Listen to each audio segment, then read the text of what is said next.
Electrotech 1303, Experiment 3, the DC motor construction and operation. So in this lab, we will examine the construction of a DC machine, measure the resistance of its windings,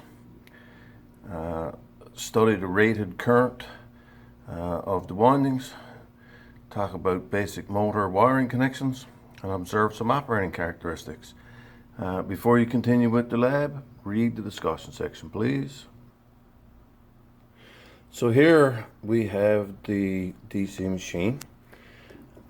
We can open the front face of it. The biggest thing you see is the end of the shaft and the pulley. In there you can see the commutator and the brushes. This is a relatively new machine, so the ends of that looks really shiny. And so from the back now you can see the open construction that your lab refers to, the rotor, and the shunt windings. If you notice right in there, the bigger wire that you can see there is the series winding, and I think that if you look at that, you can clearly see the number of poles in there. On the front of it, the wiring connections. This is the rheostat, the wiring from the back, the picture of it from the front. You see the terminal numbers all on there. Here is a rotor or armature. You can clearly see the windings where they come out and attach to commutator segments. The lab asks you to count the number of segments in there. So these things have 75 or 76. 75 seems like a weird number, but you'll find that the way Lab3 does their wiring to their rotor, there's a brush here and another brush down here on the side, and so only two brushes. There's a brush lever that they're adjustable, and the red dot for the neutral position is marked. I'm going to get a bit more into that maybe a bit later. Right, and so the idea is that 75 commutator segments, because they wires their 4-pole stator with only two brushes, and that's not really standard construction, but that's what Lab3 does with this machine. So for the first part of this, step 7, we are asked to use the voltmeter ammeter method to measure the resistance of the armature winding. And so in figure 3.1, it asks us to connect terminals 7 and in through the DC ammeter, connect up the DC voltmeter to terminals 1 and 2 of the armature. And you'll notice I have the power supply on, and the rated current of the armature is 3 amps, which you should be able to see there. And so we want to turn up the voltage until the current gets to 3 amps, paying particular attention to the fact that it's not supposed to move. Now in this experiment, if he does the armature first, okay, so we got about 3 amps there. If he does the armature first, probably it won't move, so you can see it's not moving, and the voltage is this one, and you can make that measurement, noting that we are on the 200 scale here. All right, so the 200 scale.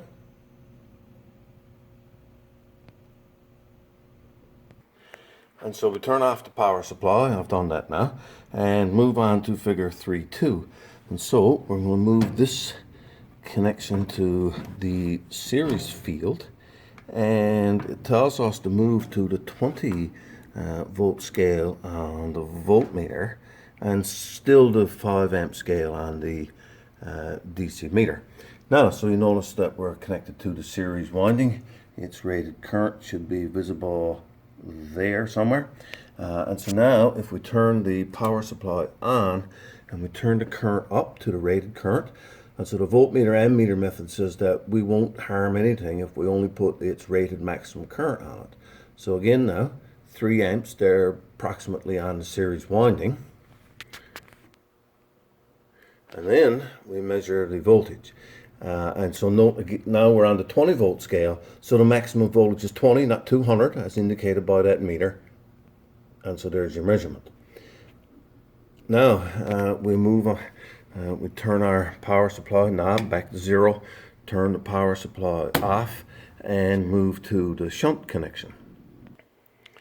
So now you'll notice that I'm using the shunt winding. Its rated current is 0.4 amps. And again, now we turn the power supply on and we'll go to rated current. Now you'll notice this time I'm using the 2.5 amp scale, and 0.4 amps then is the rated current. So we turn it up and it gets to 0.4. Approximately there, and we take our voltage reading, and our voltage reading, you notice we're going back to the 200 volt scale, and so you can take that voltage reading there.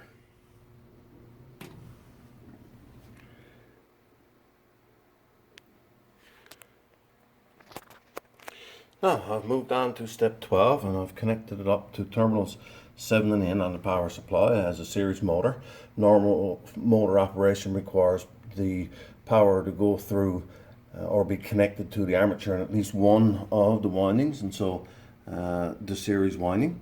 And now it tells us to turn our power supply on, put our selector switch in 7 and in position, and turn it up till we get to 120 volts.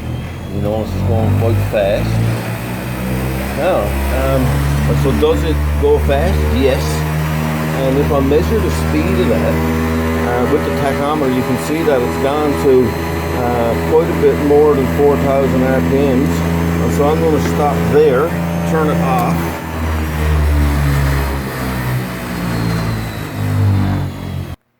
And so 7E asks us for the rotation, and I think you can see here probably that it starts up going clockwise, right? And so for that connection, clockwise is the direction. Now it asks us to turn the power off and switch the position of 1 and 2, and what that does is makes the current go through the armature in the opposite direction.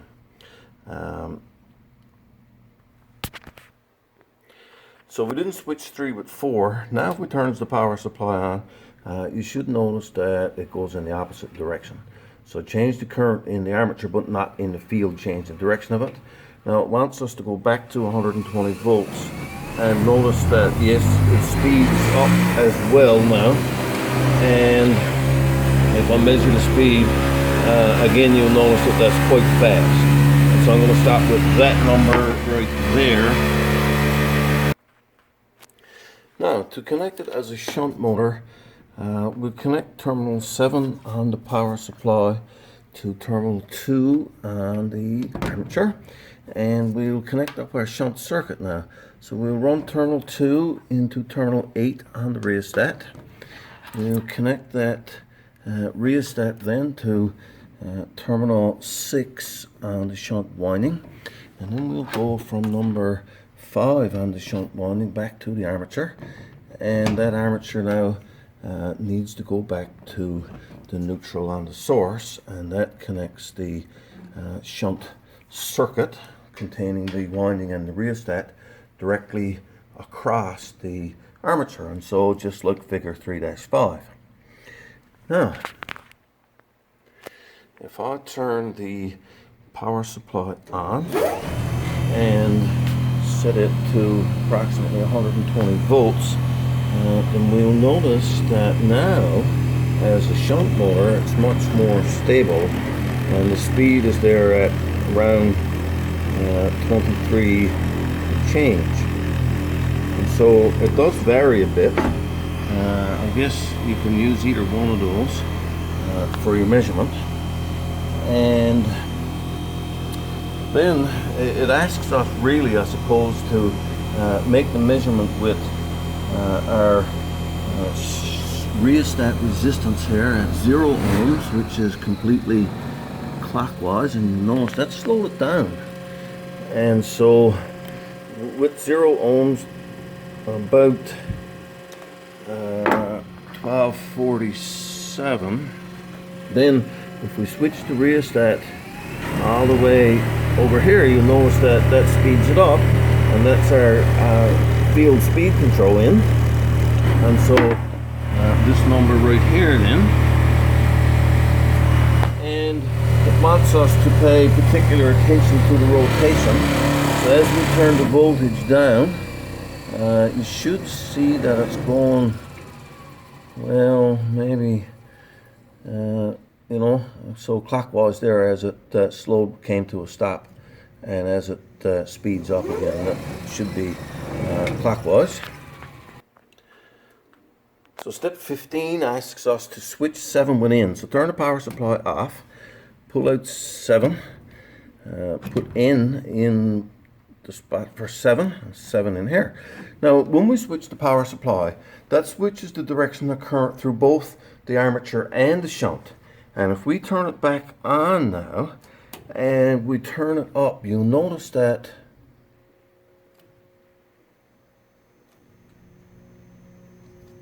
still clockwise, right? Now we'll put the voltage on the power supply back to 120, and we'll measure the speed. And so this first speed, the rheostat there, you'll notice is completely counterclockwise at 500 ohms. And so we take that in measurement with the tack, and we got just over 2600. Now we put the rheostat all the way clockwise, and you notice that it slows down immediately, and so that gives you a speed range which hasn't changed significantly, I don't think. And so now we got this number, and we'll use that one for our measurement. Anything in that range really is good. Now next it wants us to turn the voltage down, turn the power supply off, put 7 and in back to the original connection, and it wants us to switch just the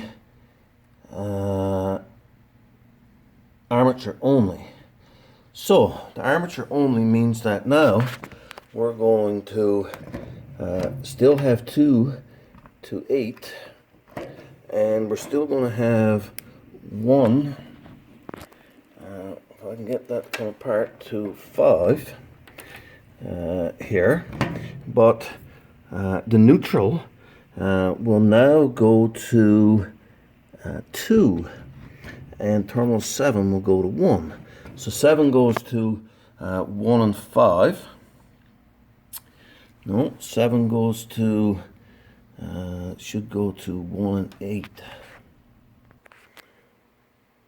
Okay, so 7 to 1 and 8, and neutral to 2 and 5.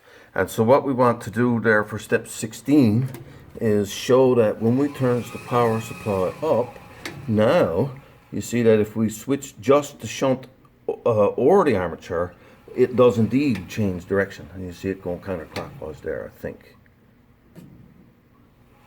Okay, so let's go back now to 120 and take our speeds. And you notice that right here now it's fully clockwise at 0 ohms. And so we take our speed there, and about 1300, 1291 actually, I guess, for the measurement. And now we change the rheostat all the way clockwise. You notice it speeds up immediately, just like before, but now it's going in the counterclockwise direction, and that speed right there then approximately for your measurement.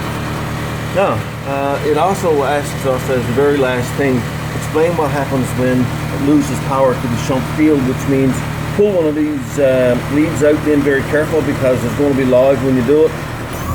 And you'll notice that it's sped off immediately. You can see some sparking at the brushes in there. And so I'm going to turn that off now. And so turn the power supply knob back to 0, turn your power supply off, let the motor coast to a stop. Now, for this lab, remember, when you answer the questions, we want you to use the measured values. And so what that means is that in step 7, you calculated the resistance of the armature. Use that for the questions number 2, for example. In step 11, you calculated the resistance of the shunt field. Use that for questions 1 and 3. And so where you calculated then the resistance of the armature and the series field and the shunt field, use that for all the questions that refer back to those values. Questions 1, 2, 3, and question 7 and 8. And remember, question 7 reminds you that a small voltage appears across the series winding, and if you connect that series winding to the power supply voltage of 120, you know, the 6 or 7 kilowatts that you calculate there means that that motor winding would be immediately damaged by having 120 volts across the series winding. So that's a no-no. And so stuff like that is what the questions and so on is trying to help you understand about this motor. And so I'll leave it at that now. And what I want you to submit then is the measurements and the answers to all the questions asked in the procedure steps, and the answers from questions 1 to 12, which, remember, you know, many of those require you to do some calculations.